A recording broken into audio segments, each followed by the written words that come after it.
9th June 2024 India PM Modi ಅವರ ಓತ್ ceremony ಮತ್ತೆ India Pakistan match ನೋಡೋದ್ರಲ್ಲಿ busy ಆಗಿದ್ರು. ಅದೇ ಟೈಮಲ್ಲಿ ಕಾಶ್ಮೀರಲ್ಲಿ ಟೆರರಿಸ್ಟ್ ಅಟ್ಯಾಕ್ ಆಗುತ್ತೆ. ಸ್ಟಾರ್ಟಿಂಗ್ ಅಲ್ಲಿ ಎಲ್ಲರಿಗೂ ಅನಿಸ್ತಿತ್ತು ಇದು ಬರೀ ಬಸ್ ಆಕ್ಸಿಡೆಂಟ್ ಅಂತ, ಯಾಕಂದ್ರೆ ಮೌಂಟೇನಿಯಸ್ ಏರಿಯಾ ಅಲ್ಲಿ ಈ ತರ ಆಕ್ಸಿಡೆಂಟ್ಸ್ ಆಗೋದು ಕಾಮನ್. ಆದ್ರೆ ರಿಯಾಲಿಟಿಯಲ್ಲಿ ವೈಷ್ಣೋದೇವಿ ದರ್ಶನ ಮಾಡ್ಕೊಂಡು ಬರ್ತಿದ್ದ ಭಕ್ತರ ಮೇಲೆ ಈ ಟೆರರಿಸ್ಟ್ ಗಳು ಫೈರಿಂಗ್ ಮಾಡಕ್ ಸ್ಟಾರ್ಟ್ ಮಾಡ್ಬಿಡ್ತಾರೆ. ಅದರಲ್ಲಿ 10 ಜನ ಸಾಯ್ತಾರೆ. ಇದು ಬಂದು ಫುಲ್ ಪ್ರೂಫ್ ಪ್ಲಾನ್. ಆ ಟೆರರಿಸ್ಟ್ ಗಳು ಈ ಬಸ್ಗೋಸ್ಕರನೇ ಅಲ್ಲಿ ಕುತ್ಕೊಂಡು ಕಾಯ್ತಾ ಇದ್ರು ಅಟ್ಯಾಕ್ ಮಾಡಕ್ಕೆ. ಶೂಟಿಂಗ್ ಸ್ಟಾರ್ಟ್ ಆಗ್ತಿದ್ದಂಗೆನೆ ಬಸ್ ಡಿಸ್ಬ್ಯಾಲೆನ್ಸ್ ಆಗಿ ಹಳ್ಳಕ್ಕೆ ಹೋಗಿ ಬೀಳುತ್ತೆ. ಬಸ್ಸು ಹಳ್ಳದಲ್ಲಿ ಬಿದ್ದಿದ್ರು ಅದ್ರ ಹತ್ರ ಹೋಗಿ ಶೂಟಿಂಗ್ ಮಾಡಕ್ಕೆ ಸ್ಟಾರ್ಟ್ ಮಾಡ್ತಾರೆ. ಅಟ್ಯಾಕ್ ಎಷ್ಟು ಚೆನ್ನಾಗಿ ಪ್ಲಾನ್ ಮಾಡಿರ್ತಾರೆ ಅಂದ್ರೆ, ಈ ಕಡೆ 7 ಗಂಟೆಗೆ ನಮ್ಮ ಮೋದಿ ಅವರ ಸೆರೆಮನಿ, ಈ ಕಡೆ 6:15ಗೆ ಅಟ್ಯಾಕ್ ಮಾಡ್ಬಿಡ್ತಾರೆ. ಅವ್ರ ಪ್ಲಾನು ಈ ಅಟ್ಯಾಕ್ ನ ಎಲ್ಲಾ ನ್ಯೂಸ್ ಚಾನೆಲ್ ಅಲ್ಲಿ ತೋರಿಸ್ತಾರೆ.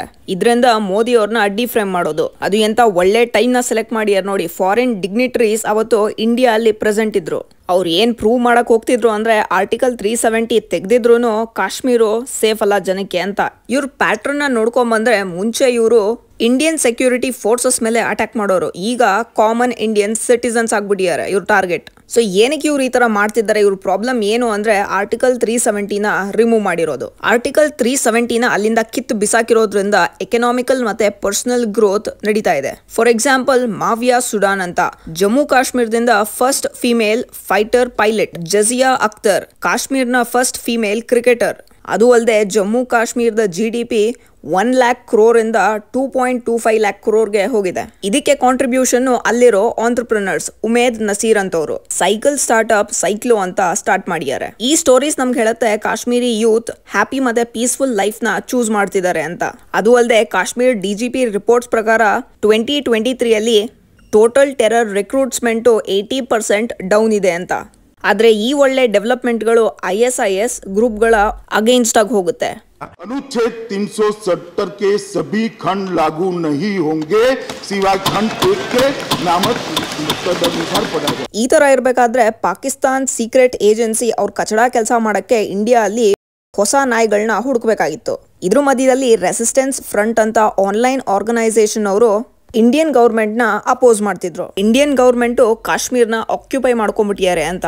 ಈ ತರ ಆನ್ಲೈನ್ ಅಲ್ಲಿ ನ್ಯೂಸೆನ್ಸ್ ನ ಸ್ಪ್ರೆಡ್ ಮಾಡ್ಬೇಕಾದ್ರೆ ಇವರು ಇದ್ರ ಮಧ್ಯದಲ್ಲಿ ಗ್ಲೋಬಲ್ ಅಸೋಸಿಯೇಷನ್ಸ್ ಅವರು ಕ್ಲಿಯರ್ ಆಗಿ ಹೇಳಿದ್ರು, ಪಾಕಿಸ್ತಾನ್ ಅವ್ರಿಗೆ ನೀವು ನಿಮ್ಮ ಟೆರರ್ ಆರ್ಗನೈಸೇಷನ್ಸ್ ಬಗ್ಗೆ ಏನಾದ್ರು ಮಾಡ್ಲಿಲ್ಲ ಅಂದ್ರೆ ನಿಮ್ಗೆ ಫೈನಾನ್ಷಿಯಲ್ ಆಗಿ ಸಿಗ್ತಾ ಇರೋ ಭಿಕ್ಷೆನ ಸ್ಟಾಪ್ ಮಾಡ್ಬೇಕಾಗತ್ತೆ ಅಂತ ಹೇಳ್ತಾರೆ. ಇದರಿಂದ ಪಾಕಿಸ್ತಾನ ಅವರು ಹಿಂಸೆಯಿಂದ ಇವ್ರಗಳ ಮೇಲೆ ಆಕ್ಷನ್ಸ್ ತಗೋಬೇಕಾಗಿ ಬಂತು. ಸೊ ಈ ತರ ಆದಾಗ ಪಾಕಿಸ್ತಾನ ಅವರು ಇಂಡೈರೆಕ್ಟ್ ಆಗಿ ಬ್ಯಾನ್ ಆಗಿರೋ ಟೆರರಿಸ್ಟ್ ಗ್ರೂಪ್ ನ ಪಾಕಿಸ್ತಾನ ಅಲ್ಲಿ ಪ್ಲೇಸ್ ಮಾಡಕ್ಕೆ ಸ್ಟಾರ್ಟ್ ಮಾಡ್ಕೊಂತಾರೆ. ಅವ್ರಿಗೆ ಹೊಸ ಹೆಸರು ಕೊಡ್ತಾರೆ, ರೆಸಿಸ್ಟೆನ್ಸ್ ಫ್ರಂಟ್ ಅಂತ, TRF. ಆದ್ರೆ ಮೇಲ್ನೋಟಕ್ಕೆ ಹೇಳ್ತಿರ್ತಾರೆ ನಾವು ಕಾಶ್ಮೀರ್ ಜನಕ್ಕೋಸ್ಕರ ಫೈಟ್ ಮಾಡ್ತಾ ಇದೀವಿ ಅಂತ. ನಮ್ ಎಲ್ಲರಿಗೂ ಗೊತ್ತು ಕಾಶ್ಮೀರ್ ಬಂದು ಭೂಮಿ ಮೇಲಿರೋ ಸ್ವರ್ಗ ಅಂತ.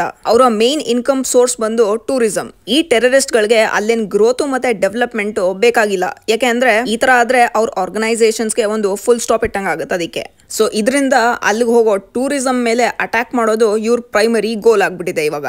ಕಾಶ್ಮೀರಲ್ಲಿ ಬಸ್ ಮೇಲೆ ಅಟ್ಯಾಕ್ ಮಾಡಿ ಈ TRF ಗ್ರೂಪ್ ಅವರು ಆನ್ಲೈನ್ ಅಲ್ಲಿ ಪೋಸ್ಟ್ ಮಾಡ್ತಾರೆ, ಜಸ್ಟ್ ದ ಬಿಗಿನಿಂಗ್ ಅಂತ. ಆದ್ರೆ 6th Jan 2023 ಈ ಆರ್ಗನೈಸೇಷನ್ ನ ರೆಕಗ್ನೈಸ್ ಮಾಡಿ ಟೆರರಿಸ್ಟ್ ಆರ್ಗನೈಸೇಷನ್ ಅಂತ ಬ್ಯಾನ್ ಮಾಡಿದ್ದಾರೆ ನಮ್ಮ ಇಂಡಿಯನ್ ಗವರ್ಮೆಂಟ್.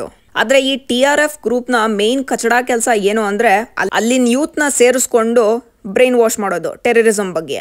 ಆಮೇಲೆ ಪಾಕಿಸ್ತಾನದಿಂದ ಗನ್ನು ಮತ್ತೆ ಡ್ರಗ್ಸ್ ನ ಸಪ್ಲೈ ಮಾಡೋದು. ಇದು ಈ TRF ಮಾಡೋ ಮಹಾ ಕೆಲಸಗಳು. ಈ ಅಟ್ಯಾಕ್ ಬಗ್ಗೆ ಮೋದಿ ಅವರೇನೋ ಕಮೆಂಟ್ ಮಾಡಿ ಹೇಳಿಯಾರೆ, ನಾವು ಸೀರಿಯಸ್ ಆಕ್ಷನ್ಸ್ ನ ತಗೊಂತೀವಿ ಅಂತ. ಇದರಲ್ಲಿ ಇನ್ನೊಂದು ನೋಡುವಂತದ್ದು ಏನಪ್ಪಾ ಅಂದ್ರೆ, ಇಸ್ರೇಲ್ ಅವ್ರು ಅಟ್ಯಾಕ್ ಮಾಡಿದಾಗ ಆಲ್ ಐಸ್ ಆನ್ ರಫಾ ಅಂತ ಏನ್ ಸೆಲೆಬ್ರಿಟೀಸ್ ಗಳು ಒಬ್ರ ಮೇಲೊಬ್ರು ಪೋಸ್ಟ್ ಮಾಡಿದ್ದೆ. ಇವ್ರುಗಳಿಗೆ ಅಲ್ಲಿನ ಹಿಸ್ಟ್ರಿ ಗೊತ್ತಿತ್ತೋ ಇಲ್ವೋ, ಆದ್ರೆ ನಮ್ ದೇಶದ ಒಳಗೇನೆ ಅಟ್ಯಾಕ್ ಆಗಿದೆ, ಅದ್ರ ಬಗ್ಗೆ ಒಬ್ರು ಮುಂದೆ ಬಂದು ಮಾತಾಡ್ತಿಲ್ಲ. ದಯವಿಟ್ಟು ಇದನ್ನ ಎಷ್ಟಾಗುತ್ತೋ ಅಷ್ಟು ಶೇರ್ ಮಾಡಿ. ಇಂಥ ಟೈಮ್ ಅಲ್ಲಿ ನಾವು ಒಟ್ಟಿಗೆ ನಿಂತ್ಕೋಬೇಕು. ನಮ್ ಯೂನಿಟಿ ನೋಡಿ ಅವ್ರ ಕಾನ್ಫಿಡೆನ್ಸ್ ಮತ್ತೆ ಕಚಡ ಪ್ಲಾನ್ ಡೆಸ್ಟ್ರಾಯ್ ಆಗ್ಬೇಕು.